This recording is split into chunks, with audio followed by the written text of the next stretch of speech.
8:09 y volvemos con Pueblada y ya estamos en comunicación y vamos a empezar a conversar con él, con Alejo Caivano de la Defensoría de los Laburantes. Alejo, buen día, ¿cómo andás? Buen día, ¿cómo andan? Muy bien. Vamos a charlar un poco, sobre... La vez pasada que hablamos no me acuerdo si... Bueno, ya estaban las amenazas, pero que todavía no estaba presentado explícitamente el proyecto de reforma. Pero bueno, estamos en vísperas de la primera votación de esta reforma laboral, de esta precarización laboral que propone el gobierno de Milei. ¿Cómo la estás viendo?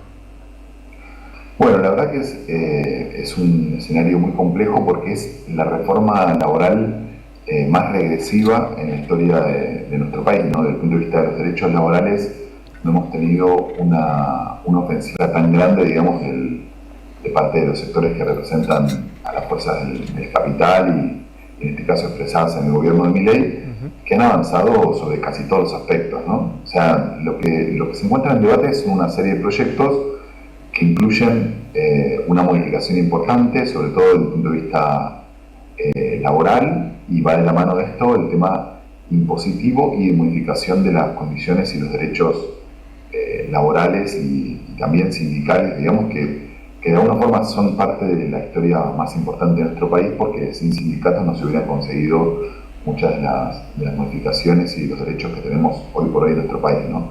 Entonces, la verdad que hay un cambio muy importante en todos los aspectos.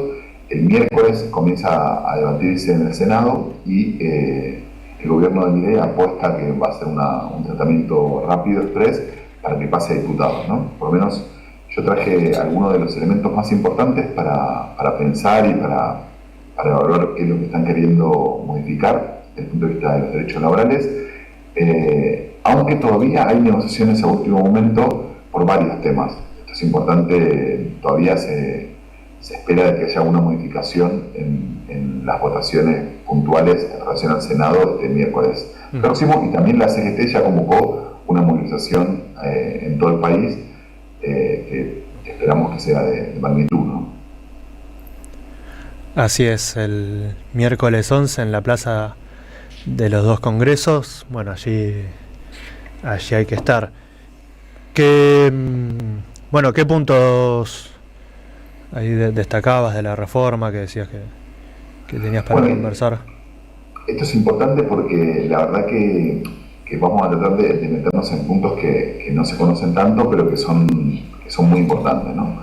Porque modifica el esquema de los vínculos laborales para cualquier trabajador de nuestro país. El primero que nos parece importante destacar y que viene siendo difícil de explicar, pero que trae una complejidad muy grande a los bolsillos de toda la familia de nuestro país, es que crea un banco de horas que la verdad que es bastante polémica la redacción del proyecto, porque dice que era un banco de horas que habilita a las partes, o sea, a empleadores y a trabajadores, a que acuerden voluntariamente un régimen de compensación de horas extraordinarias de trabajo, ¿no? Es importante destacar que en esta realidad, hoy por hoy, muchos de los trabajadores de diferentes rubros sobreviven en base a las horas extras, principalmente, y es una cuestión que está instalada hace varios años en nuestro país. Y este artículo, la verdad que va justamente contra esa lógica, ¿no?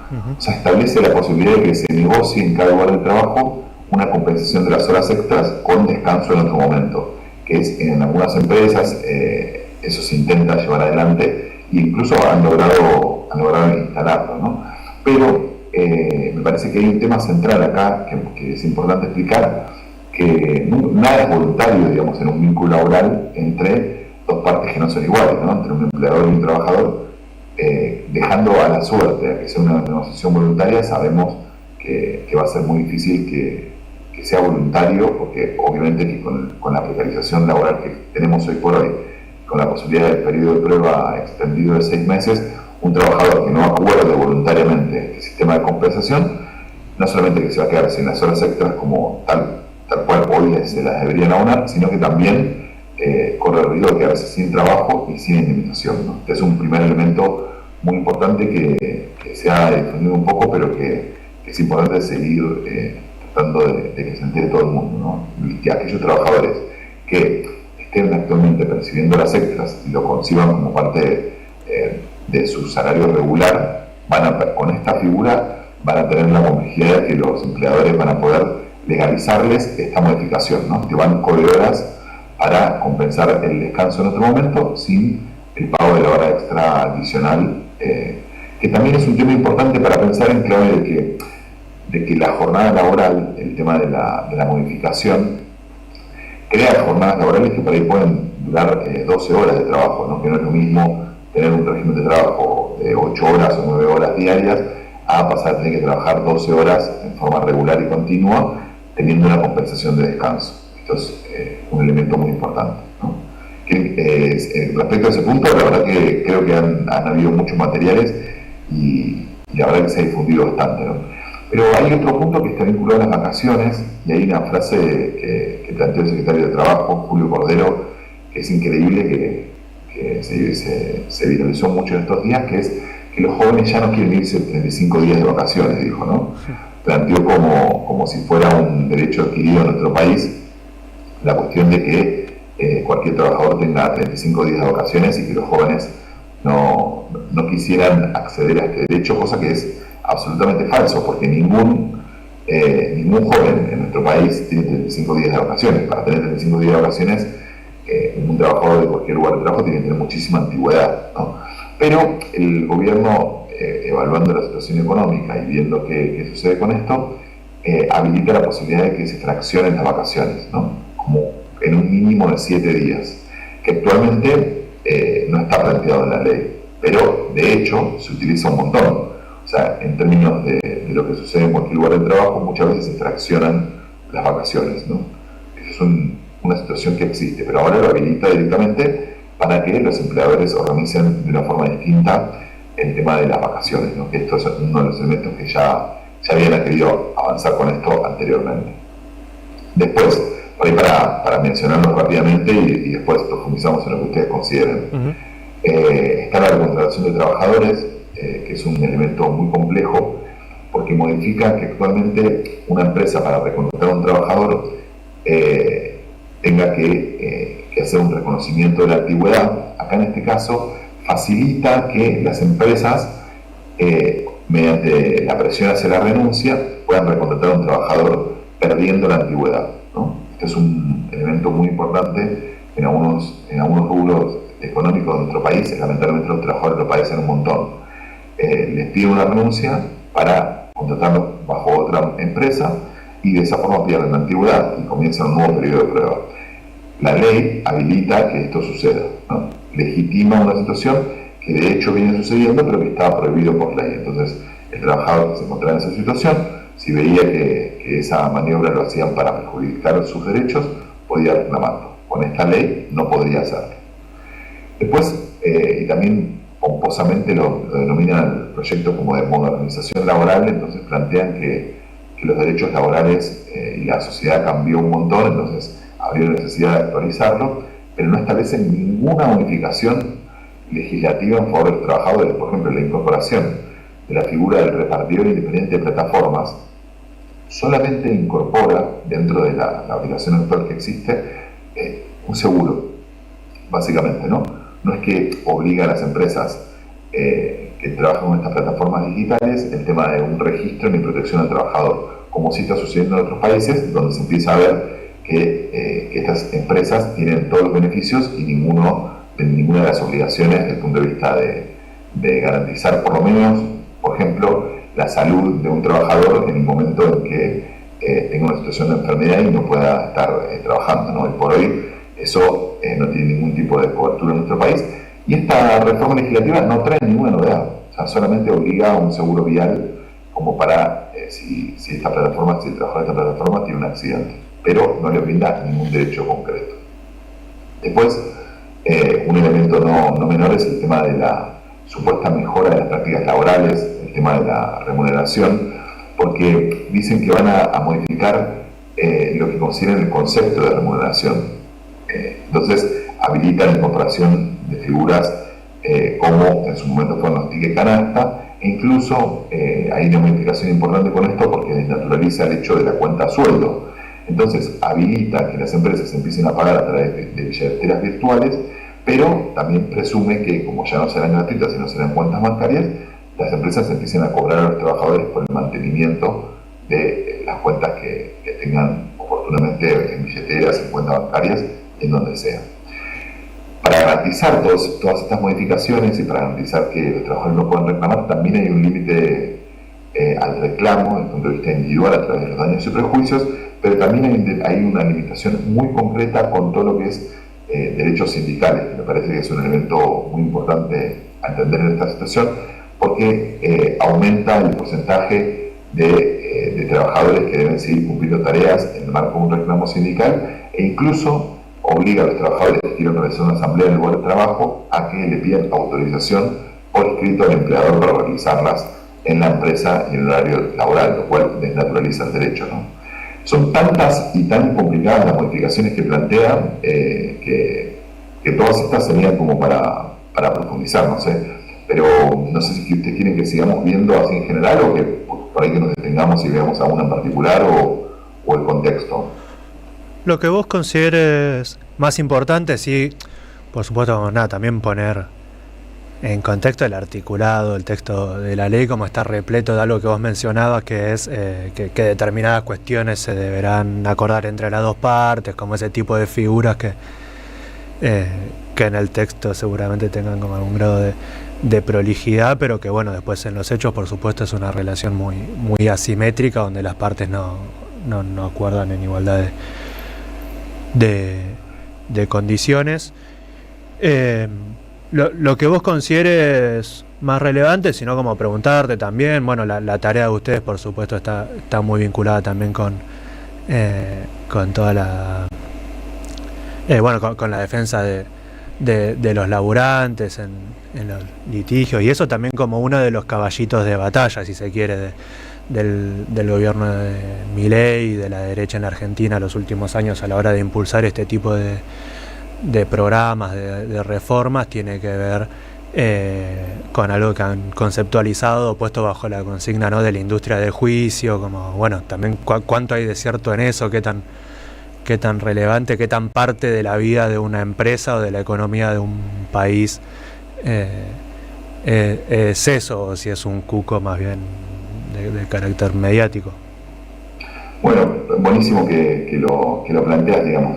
Y voy a traer dos temas concretos que justamente charlaba ayer con laburantes de distintos rubros, ¿no? Uno en particular me comenta que comenzó una capacitación para un call center que trabaja por una entidad bancaria, ¿no? Me escribe un trabajador y me dice, bueno, estoy haciendo una capacitación y le dijeron que la capacitación no es parte del vínculo laboral, es una capacitación previa al inicio del trabajo, cosa que la propia ley establece que debería ser parte de un reconocimiento del vínculo laboral, pero se lo pagan en efectivo por fuera de la registración correspondiente y le pagan a razón de 2.500 pesos diarios, ¿no? Es una suerte de viático de transporte. 2.500 pesos, ¿no? Si la persona tiene que tomarse un tren, un colectivo o un subte, ya casi se le va la mitad de esos 2.500 pesos. Y entonces yo le pregunto, bueno, ¿qué cantidad de días te piden para la capacitación? 14 días de capacitación. Recién luego de esto puede comenzar en el lugar de trabajo y puede tener, supuestamente, digamos, ¿no?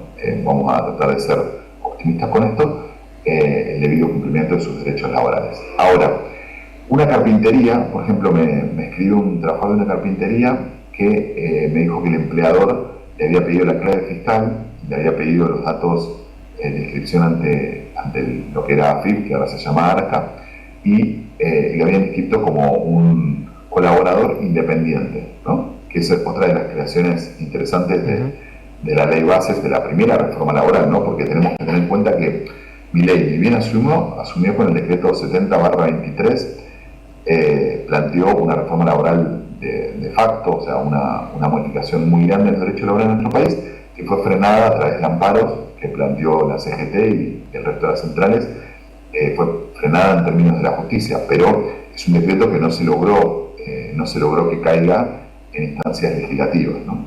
Entonces volvieron en la ley de bases, volvieron con modificaciones desde el punto de vista laborales. Y este proyecto, que plantean como una suerte de avanzada, digamos, con relación a los derechos laborales, plantea que el problema de nuestro país, la falta de trabajo y la falta de cumplimiento de los derechos, está ligado a que los empleadores estarían muy complicados por el tema de la industria de juicio, lo cual está absolutamente desmentido desde el punto de vista de los datos estadísticos por el porcentaje de trabajadores que hacen un juicio en nuestro país, ¿no? Es una suma infinitamente menor, incluso del monto, del porcentaje total de trabajadores que hacen un reclamo laboral. Muchos, la mayoría, están ligados a problemáticas como accidentes o enfermedades profesionales, ¿no? Que es otro de los temas en los cuales, si bien esta ley no se mete en particular, este proyecto de reforma laboral, sí ha habido un decreto que va a ser objeto de una discusión judicial muy grande también y va a traer como consecuencia miles y miles de juicios, donde modifican la forma en que se evalúa y se mide la composición de cada una de las lesiones que sufren los trabajadores a diario como parte de la situación económica y todo lo que sucede con esto. Ahora, esta ley, este proyecto legislativo, en diferentes aspectos, viene a legalizar lo que planteaban en el decreto 70/23, incluso discutiendo que estas modificaciones van a traer la posibilidad de que haya más empleo. Ahora, ¿qué empleo van a traer estas normas, ¿no? Que es un elemento fundamental y que no solamente forma parte de lo que dicen los funcionarios. Va a traer un empleo con muchísimos menores derechos, con menos posibilidad de reclamos por parte de los trabajadores y con menos cumplimiento desde el punto de vista de los empleadores, porque si ya teníamos un porcentaje de trabajadores que estaban por fuera de la debida registración en empresas que cumplían todos los requisitos para esa lógica, lo que va a suceder a partir eventualmente de una sanción de esta normativa es que los trabajadores van a ver que todavía es incluso más difícil que antes la posibilidad de reclamar por sus derechos.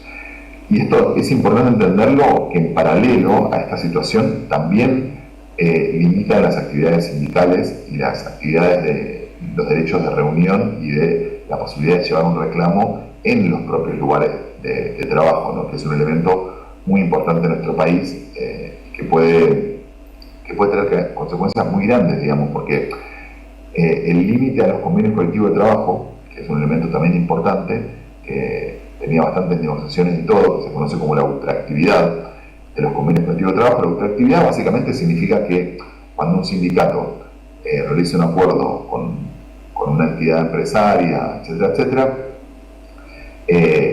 una vez que finaliza el plazo, hasta que no se sancione un nuevo convenio, sigue rigiendo el anterior, porque obviamente que las negociaciones a veces son complejas, llevan sus tiempos, las paritarias tienen las dificultades específicas en cada uno de los rubros. Entonces la ultraactividad es necesaria como para por lo menos garantizar que hasta que no haya un nuevo convenio se mantiene el anterior. Otra de las propuestas que trae originalmente este proyecto es que finaliza el tema de la ultraactividad y habilitan la negociación por empresa, que es un elemento complicado también para pensarlo en relación a la división y a las diferencias que tenemos al interior de los trabajadores, ¿no? Hay empresas que tienen una circunstancia que es mucho mejor por el dominio del mercado, por la actividad que realizan, tienen una situación mucho mejor que la del conjunto de un rubro económico. Entonces, esa empresa va a tener un convenio específico que se va a discutir con un sector del sindicato específico, que va a tener mucho mejores derechos que lo que sucede en otras empresas, ¿no? Y eso va a ser un problema, no solamente porque se van a crear sindicatos o sectores de los sindicatos que van a estar mucho más cercanos a las decisiones de estas empresas, sino también porque va a generar una diferencia muy grande entre los trabajadores, que ya es uno de los problemas que tenemos hoy por hoy, ¿no? Hoy por hoy tenemos una diferencia desde el punto de vista de ingresos y derechos en los rubros laborales de nuestro país, que es muy importante, la verdad. Alejo, ¿qué y tal? esto lo profundiza. Sí. Buen día, ¿cómo andás? Gastón Cardús te saluda.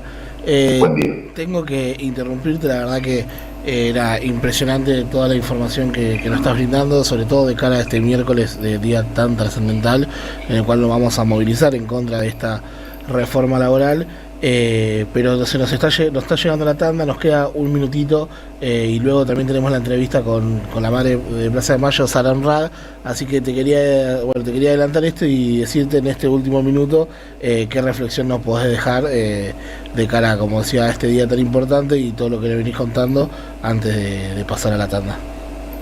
Muchos trabajadores en estos días y tenemos varios encuentros donde nos plantean qué modificaciones concretas van a tener sobre su lugar de trabajo para un porcentaje de la población que no ha tenido el acceso por ahí a un trabajo con la debida registración y todo esto. Y lo que nosotros planteamos es que la modificación sobre los derechos de un sector importante de los trabajadores en nuestro país va a tener consecuencias sobre el conjunto de nuestra población y va a hacernos retroceder en las luchas para que la mayoría de los trabajadores tengan sus derechos en regla y tengan una posibilidad digna a las familias de vivir en nuestro país, ¿no? Con lo cual hay que intentar lograr que todo el mundo se entere de lo que está pasando con esta propuesta legislativa y efectivamente va a ser un debate que va a durar muchos años porque hay que pensar cómo revertir eventualmente las consecuencias que traiga esta ley. Bueno, tendremos que estar en la calle y en todas las instancias correspondientes. Muchísimas gracias, Alejo. Bueno, tendremos otras oportunidades para charlar, serán también semanas de mucha intensidad en este debate y por lo pronto nos vemos el miércoles. Ahí estaremos. Muchas gracias a ustedes. Un abrazo. Un abrazo.